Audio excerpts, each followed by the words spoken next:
En lycée a accueilli une rencontre très forte. 10 ans après l'attentat de Charlie Hebdo, 3 journalistes de la rédaction du journal satirique ont rencontré des élèves.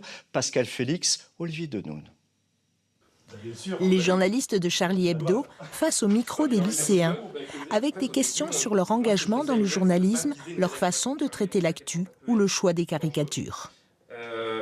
Provoquer, c'est susciter la réflexion chez l'autre et le laisser libre de cette réflexion-là. La personne est indignée, elle n'est pas contente, elle est blessée, et en fait ça la fait travailler, ça la fait réfléchir et elle déduit elle-même toute seule ce qu'elle a envie d'en penser. Des explications en petit comité pour le réseau du lycée. C'est quand même vraiment très chouette de pouvoir discuter avec cette jeunesse-là, de Charlie, d'accueillir leurs questions, de voir comment est-ce qu'ils pensent le journal, nos valeurs. La laïcité, la liberté d'expression, le droit à la caricature, mais de voir aussi comment ils voient la presse, c'est-à-dire qu'ils retrouvent du plaisir à lire des journaux qui sont écrits différemment et par des personnes qui essaient de dire des choses différentes, et ça c'est très important je pense.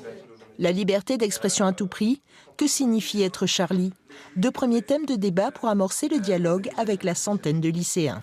Moi je suis assez d'accord sur l'idée de droit au blasphème parce que voilà, c'est des idées tout le monde doit exprimer ce qu'il pense.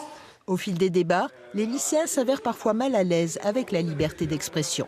Encore une fois, je pense que l'exemple de Mazan est un bon exemple parce que si ce que tu ressens en voyant ce dessin, c'est du malaise et de la révolte, le dessin il a fonctionné. Tu vois ?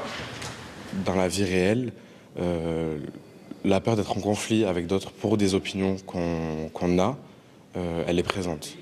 C'est la première fois que ces journalistes de Charlie Hebdo débattent ainsi avec des lycéens sur le droit à la parole. Et au lieu de travailler sur des textes théoriques, le fait d'avoir la chance de pouvoir rencontrer des acteurs aujourd'hui de l'équipe de Charlie Hebdo, je pense qu'il n'y a pas mieux pour lever les incompréhensions.